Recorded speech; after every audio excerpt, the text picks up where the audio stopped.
On the news tonight, President Tinubu visits Palace of Awujale in Ijebu-Ode, says he invoked the spirit of freedom in the state.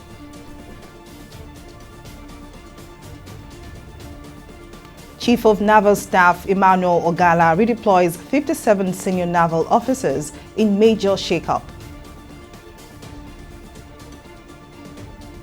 And NAFDAC warns against contamination Sprite drinks circulating in Nigeria.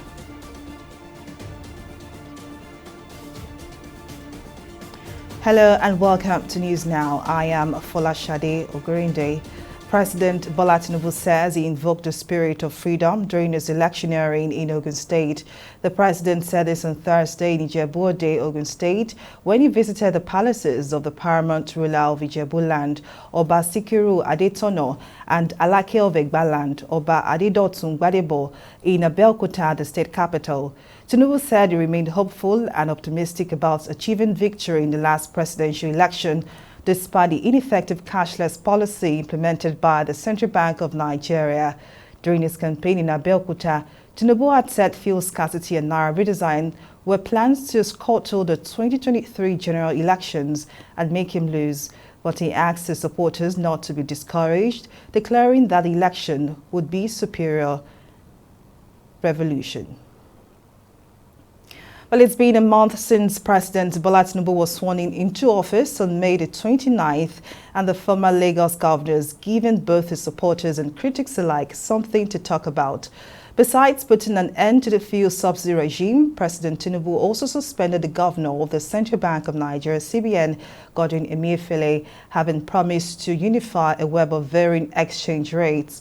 President Tinubu's ministerial list is also one of the keenly awaited developments in the country, which is expected to be unveiled after the holiday on Thursday.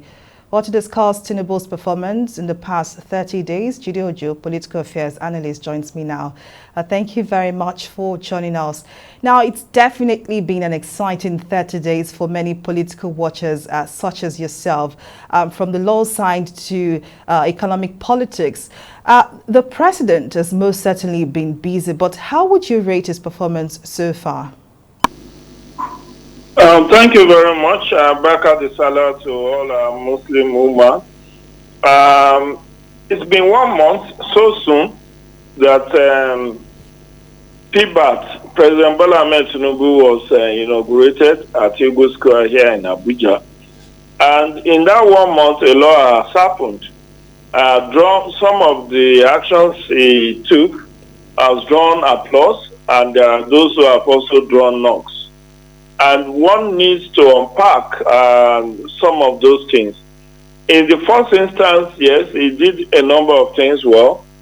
The suspension of the governor of Central Bank was well applauded, even though I have issues with that. The sack of the service chiefs and their replacement also drew applause. I've also seen a number of appreciation going to his the constitutional alterations he did.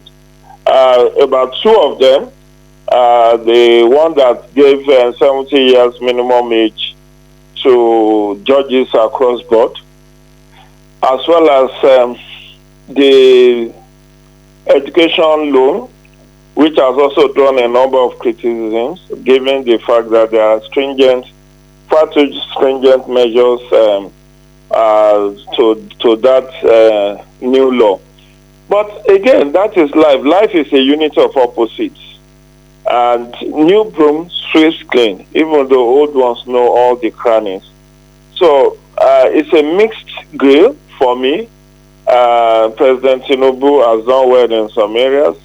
One of the areas I particularly take exception to was the suspension of Abdulrasheed Bauer as the chairman of EFCC. This has become a ritual, a hollow ritual for every new administration since 2000 and since Obasanjo years, replacing the head of EFCC. And I wonder why that is happening compared to ICPC. that has enjoyed relative stability of leadership. We know how Nuhu Ribadu was removed to pave way for Ibrahim Lamode, from Lamode to Farida Waziri, from Farida Waziri to Ibrahim Magu, who could not even get Senate confirmation and eventually had to live in an ignominious circumstance. And lastly, Abdurrashid Bawa, that has recorded the highest number of convictions, as well as given his youthful age, has done extremely well in my own estimation. However, maybe there are very security or intelligence reports that is not available to the public, for which reason the president has suspended it.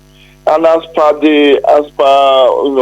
Governor of Central Bank, Godwin Emefiele, I thought what the CBN Act 2011, the CBN 2007 made provision for is not suspension but outright removal through the approval of 2/3 of the Senate. And I thought that's what President Tinubu should have done. Again, when you look at the other side, Tinubu has been able to get his way through at the National Assembly. The 4 candidates he supported were able to win on June 13. Talking of Godswill Akpabio as President of the Senate, the Jibrin Barau as Deputy President of the Senate, Benjamin Kalu as Deputy Speaker, as well as Dr. Tajuddin Abbas. So it's been a misgrid sort of, but that's the way life is. You win some, you lose some. But we can't say he has lost anything. The most important thing is that governance has taken a new shape. Of course, we can't also assess Tinubu's administration without talking about the removal of subsidy. And we hope that subsidy is removed for good and not the way it happened under Buhari, where we were told subsidy has been removed. And about 2 years into his administration, we heard that government has started to pay subsidy again. So all of this put together, the collapse of the exchange rate, floating of the naira, and several other economic policies, the appointment of special advisors, and all of them has made governance to be very exciting and interesting in the last 1 month. Well, indeed, Jide Ojo, I want to quickly get your opinion about this. Let's talk about the ministerial list. The president is famed for knowing how to fit the right persons for the job. Do you think that that same scenario will play out at the federal level? In 30 seconds, please give us your response to that. I will not be. I'm not privileged to know what list he is likely going to submit. We all know that he has barely 1 month left because the constitutional alteration has been made that the cabinet has to be formed within 60 days of inauguration. So the first month has gone today, and we have 1 month left. So we wait with bated breath in coming days. Let's see what kind of list he comes up with. But thus far, in terms of appointments, I think he's been well loaded. Your account is too low for this call. Dial star. Well, we seem to have lost Jide Ojo at that point, but thank you very much for your time and your contribution. Moving on to other matters, a senator representing Abia South says the election that produced Godswill Akpabio as the Senate president was free and fair. In a video clip on his Facebook page, Kalu, who also aspired to become the Senate president in the 10th National Assembly, said there was no controversy about who won the election. Akpabio, former Minister of Niger Delta Affairs, polled 63 votes to defeat Abdulaziz Yari, senator representing Zamfara West, who scored 46 votes in the election held on June the 13th. The former governor of Abia State said Yari and others who wanted to be Senate president understand that they need to support Akpabio. No. Let me be honest with you. The election in the Senate was transparent Akpabio won the election. It was free, it was fair.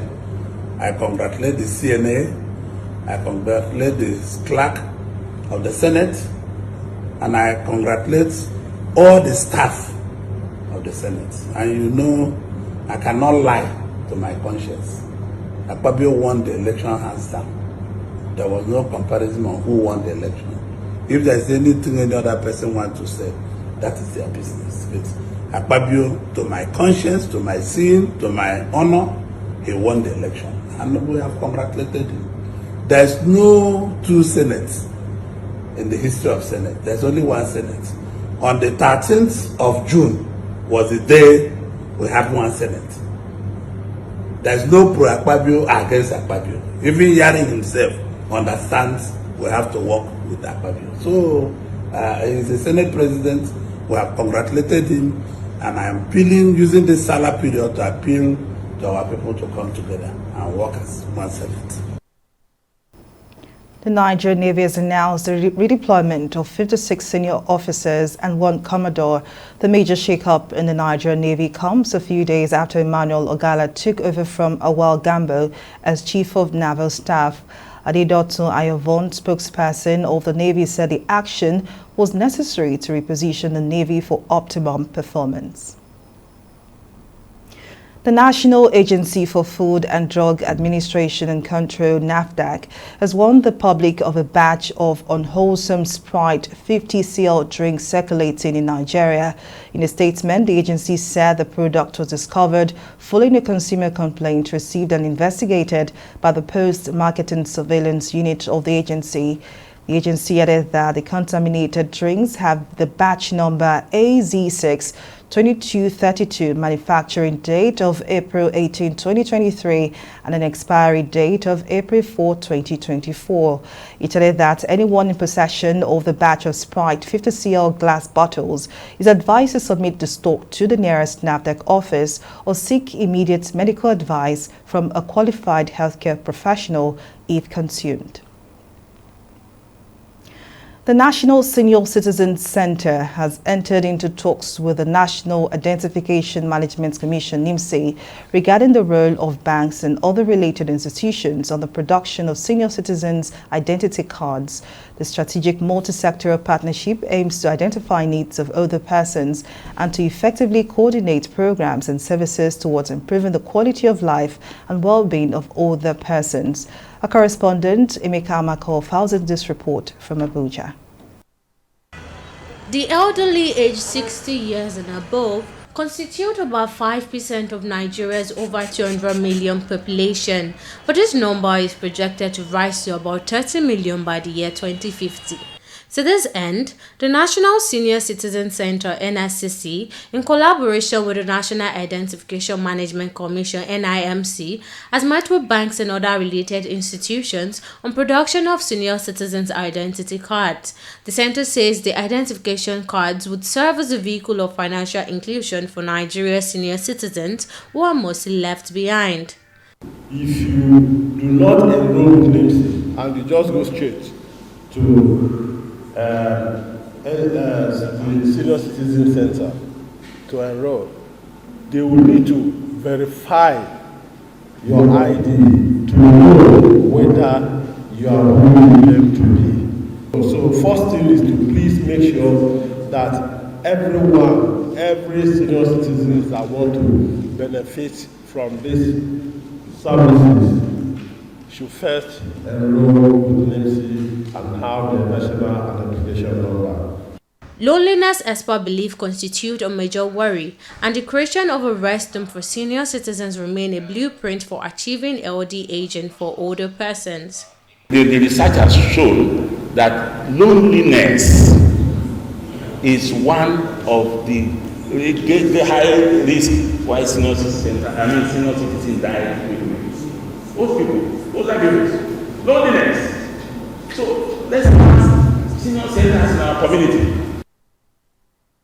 Those benefits will include priority access. How do our older persons get dignified services, dignified treatment, priority access in public and open spaces? So this card will answer that. because it's an identity card, it's a discount-based card, it is a priority access card, it is also to benefit social safety nets card. So it's multi-purpose, functional, and it is seamless. So we're trying to build an instrument that can have a vehicle to reach our older person wherever they may be, in the remotest area. So this card will serve as that purpose vehicle for us. Financial institutions have been urged to take advantage of the project, which is poised to benefit both the banks and the senior citizens. The proposed identity cards for senior citizens would be used for payment and access to LD services at a cheaper rate, seamless passport application, access to social security intervention, and discount on utility bills, among others. We'll take a break here, but still to come. Nigeria move up one place to 39th in latest FIFA World Ranking. We'll bring you details of this story and more right after this break.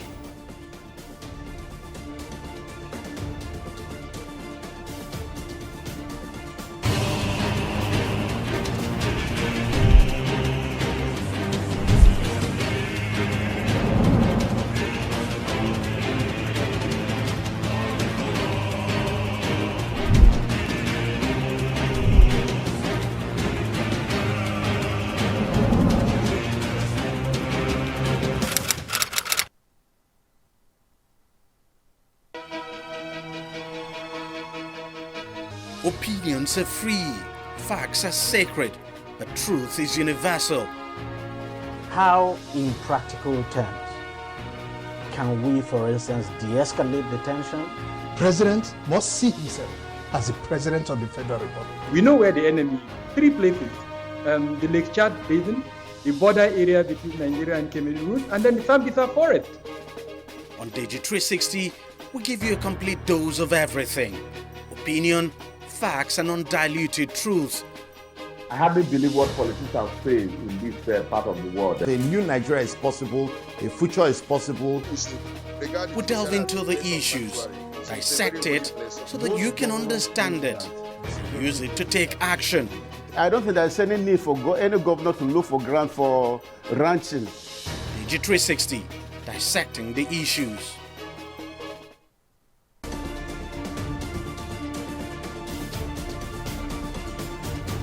Welcome back to News Now. Here is a recap of some of our top stories tonight.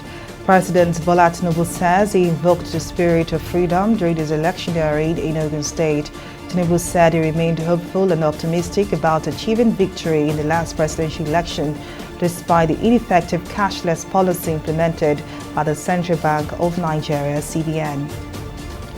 We also told you that the Nigerian Navy has announced the redeployment of 56 senior officers and 1 commodore. The major shakeup in the Nigerian Navy comes a few days after Emmanuel Ogala took over from Awal Gambo as Chief of Naval Staff. Well, in case you missed any of our news bulletin or for more updates, you can catch us on Limex World TV or log on to our website on www.tv360nigeria.com. You can also follow us on our social media platforms on Twitter, Instagram and YouTube at TV360 Nigeria. On Facebook, we are TV360 Online.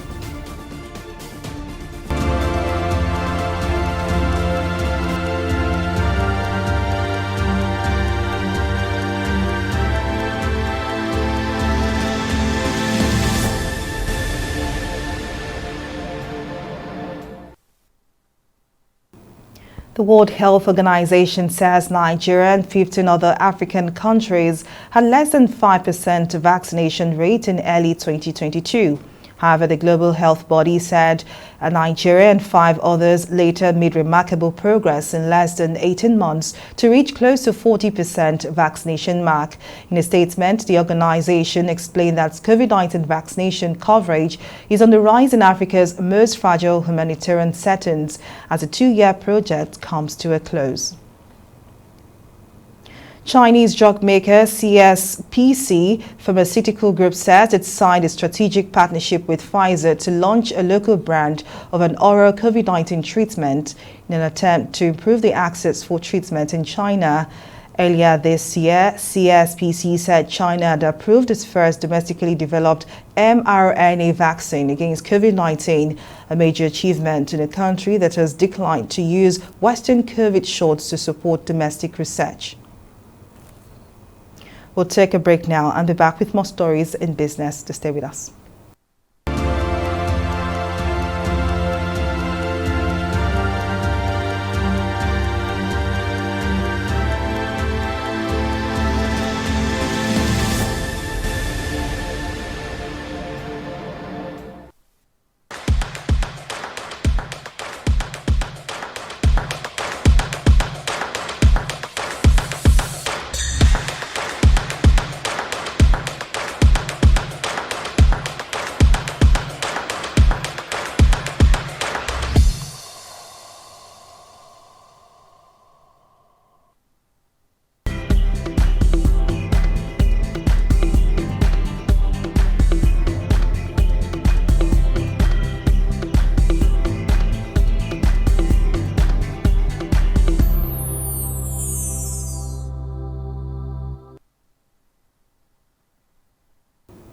Welcome back. Simisola Adigun joins me now for more stories in business. Simisola, over to you. Thank you very much, Folashade. Welcome to Business News. The Nigeria Data Protection Commission says it is engaging the Central Bank of Nigeria, CBN, on its new directives to commercial banks to collect their customers' social media handles.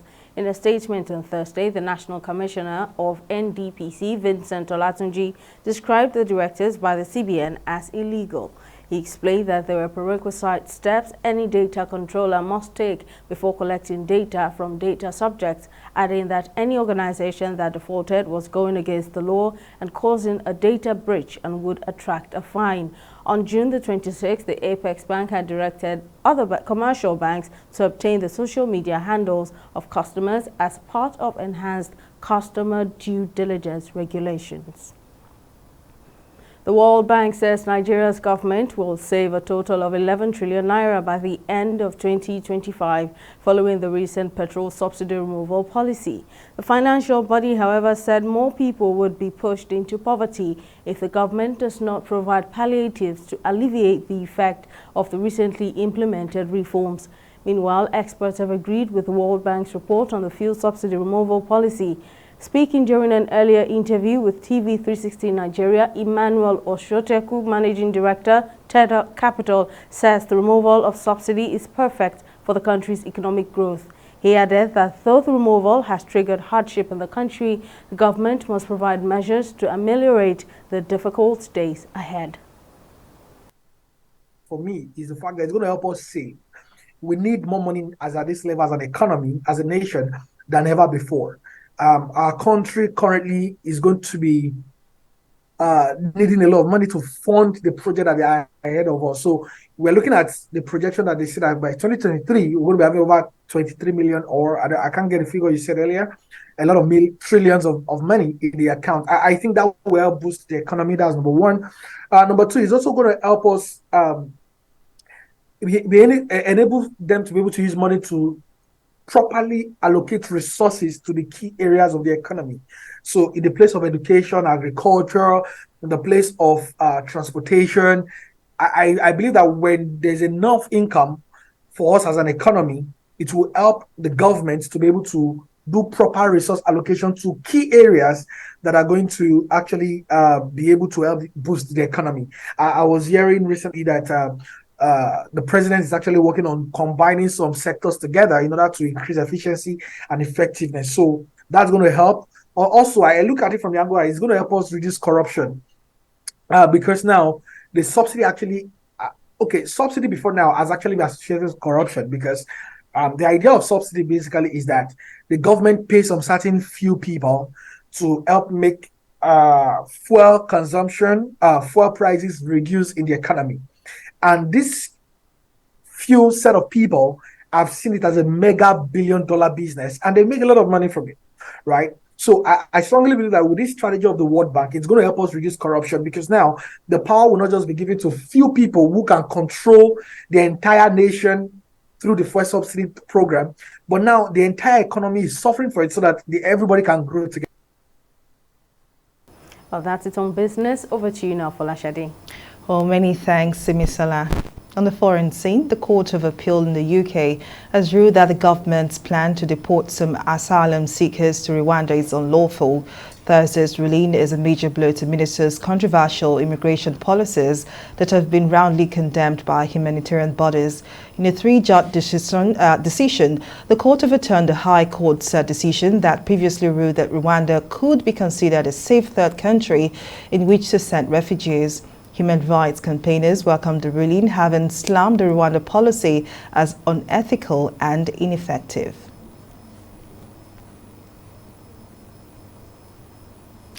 And now to sports. Nigeria's former middleweight boxing champion Jerry Okorodudu has died, aged 64, at a Lagos hospital after battling a foot ulcer.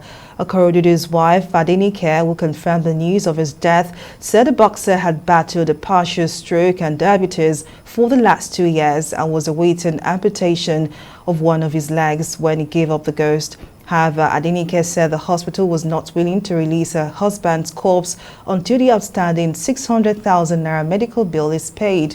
Okorodudu represented Nigeria at the 1984 Los Angeles Olympic Games, where he competed in the middleweight category. But earlier in 1982, he won a bronze medal at the Commonwealth Games in Brisbane, Australia. Okorodudu also won gold at the 1979 National Sports Festival in Ibadan. Years back, TV360 Nigeria caught up with the late sports icon, where he spoke of his career growth, wins, disappointments, and rise to fame. I started boxing in 1976, and it was Muhammad Ali that really made me go into boxing. I just love him. Then I was small. I was a very young boy then. I loved Muhammad Ali. Aside Muhammad Ali, I said I want to be a musician or a boxer. And my dad then said I should go and read medicine or law. I said, no, I want to be a very popular man. I want people to know me like Fela. I want to be like Muhammad Ali. So my dad was like, no, over his dead body, but it happens anyway. I boxed. My mother was very encouraging, and when I was coming back, I won a gold medal in the junior category of 1979 National Sport Festival, Tag Oluyole 79. And I went to fight in the senior in 81. So my boxing career has been on like that. It has been so rosy. My first fight was against Folosho Jacobs. And it was for the newcomers boxing championship. And the man beat me so much that I could not sleep the next day. Or the coach Askihoria, said, because of my courage, he gave me a boxing shoe, boxing pint, and a vest. But after that fight, there's a sports company that came up to me and said they want to give me their product. They were all black people. I said, black brother, this is for you. You know, they gave me transfer shoes and stuff like that. And they are happy that I proved a point. And when I came back home, the reception was awesome. And that's the size of our news bulletin. Many thanks for watching. I am Folashade Ogurinde. Bye for now.